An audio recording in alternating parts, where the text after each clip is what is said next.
मेरा नाम विक्की है और मेरा एक हंसता खेलता परिवार था। मेरी बीवी और एक मेरी 7 साल की बेटी थी, डॉली। हम लोग दिल्ली में बहुत ही खुशी खुशी रहते थे। हम लोग यूपी से दिल्ली में रहने आए थे और जल्दबाजी में हमें कोई अच्छी जगह पर मकान नहीं मिल रहा था, लेकिन हमारा मकान बहुत ही सुंदर था, इसलिए थोड़े बेकार से इलाके में भी हमने इसे ले लिया। अब मेरे बारे में एक ख़ास बात है कि मुझे बचपन से ही स्लीप पैरालिसिस की समस्या है।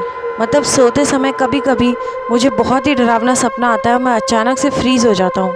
ऐसा अक्सर नहीं होता पर कभी कभार होता है। ये बात है 12 दिसंबर की, वो सबसे मनहूस दिन। मेरी बेटी डॉली मुझसे कह रही थी कि पापा आप जल्दी से घर आ जाना, क्योंकि उस दिन डॉली का बर्थडे था और हम लोग उसे काफ़ी अच्छे से सेलिब्रेट करने वाले थे।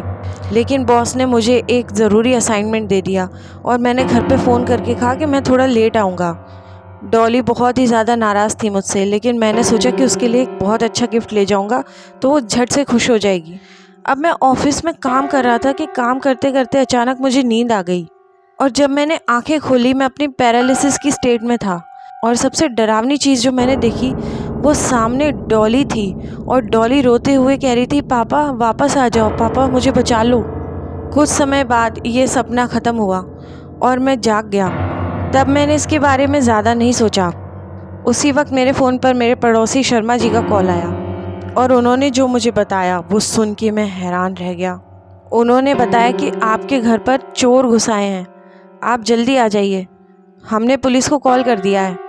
लेकिन जब तक मैं घर पहुंचा बहुत देर हो चुकी थी। उन चोरों ने चाकुओं से डॉली और उसकी माँ दोनों पर वार करके दोनों को ख़त्म कर दिया था। मैं आज भी उस घटना से कभी नहीं उबर पाया। और इतना ही नहीं, मुझे आज भी स्लीप पैरालिसिस होता है और मुझे सामने देखती है अपनी बेटी डॉली और वो मुझे देखती रहती है और पूछती है, पापा आपने मुझे क्यों नहीं बचाया, पापा आप टाइम से घर क्यों नहीं आए।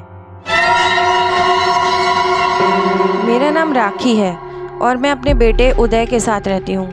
मेरा उदय 16 साल का यंग गिटारिस्ट है और उसे गिटार बजाना बहुत ज़्यादा पसंद है। मैं भी उसकी प्रैक्टिस में उसकी बहुत सहायता करती हूँ, लेकिन कभी कभी वो देर रात प्रैक्टिस करता है ना तो मुझे बहुत चिढ़ होती है। मैं उसे मना करती हूँ कि बेटा तुम टाइम से सो जाया करो, लेकिन वो है कि मानता ही नहीं है। मुझे स्लीप पैरालिसिस की समस्या भी है, लेकिन उस रात को जो कुछ भी हुआ मुझे नहीं लगता कि वो मेरा सपना था। एक रात को जब काफ़ी रात तक उदय प्रैक्टिस कर रहा था तो मैंने उसे डांटा और उससे कहा कि बेटा अब गिटार छोड़ो और जाकर सो जाओ। उदय ने कहा, हाँ माँ मैं जाता हूँ। फिर मैं भी अपने कमरे में जाकर सो गई। तभी मेरे कमरे पर नॉक हुई और बाहर से उदय की आवाज़ आई। उसने कहा, माँ क्या मैं आज आपके साथ सो जाऊँ, मुझे डर लग रहा है। मैं नींद में थी, मैंने उसकी तरफ बिना देखे ही कहा, हाँ ठीक है बेटा सो जाओ। तो उदय आया और बिस्तर की दूसरी तरफ सो गया।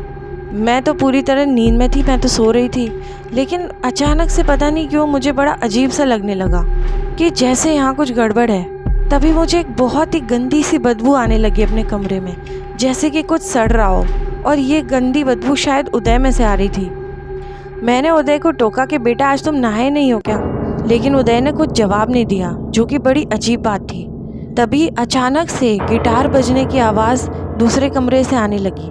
मैं चौंक गई क्योंकि घर में मेरे और उदय के अलावा कोई भी नहीं था, तो ये गिटार कौन बजा रहा था। तभी दूसरे कमरे से उदय की आवाज़ आई और वो बोला, माँ सॉरी मेरी प्रैक्टिस अब ख़त्म हो गई है, अब मैं जाता हूँ सोने, गुड नाइट। उस वक्त मुझे जो डर का एहसास हुआ मैं आपको बता नहीं सकती। मैंने धीरे से उस चीज़ की तरफ देखा जो कि बिस्तर पर सोई पड़ी हुई थी और मैं उसे देखकर एकदम से डर गई, क्योंकि वो किसी डरावनी सड़ी हुई लाश जैसी लग रही थी और मुझे देखकर उसने गंदी सी स्माइल दी और अचानक से गायब हो गई। मैं ज़ोर से चीखी। उदय मेरे पास आया और उसने मुझे संभाला।